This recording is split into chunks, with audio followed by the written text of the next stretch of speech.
Oliver and the Seawigs is about a boy called Oliver Is about an amazing sea voyage. moving islands with wigs. Islands with really big hair. I'd wanted for a long time to do a kind of a sea fantasy with mermaids and travel between islands and things like that. And I started writing something called Sea Dog, but it didn't really turn into the sort of story that I could imagine Sarah illustrating very well. It was a bit too sort of serious. First we thought it might be about a dog, but then we thought, no, let's have other things like an albatross, a mermaid. Let's make the real sea adventure.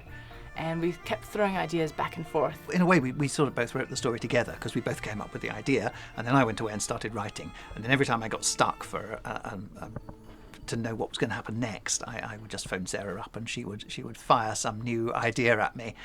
So there's a lot in it that she came up with. And I remember Sarah saying once that when she was little she wanted to be a mermaid, so we put a mermaid in it, and the mermaid has ended up looking curiously familiar with little pointy glasses. Philip has an illustrator's background. He started as an illustrator, so he really gets the whole picture thing. Oliver and the Seawigs. It's about explorers. Sea monkeys. Extravagant things you put on your head.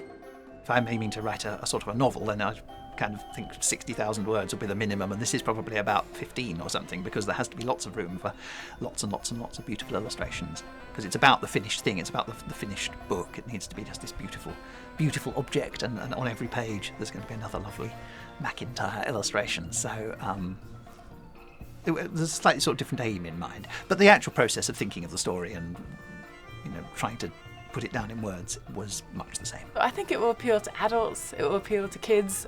I think everyone's going to like it. It's not specifically for an age.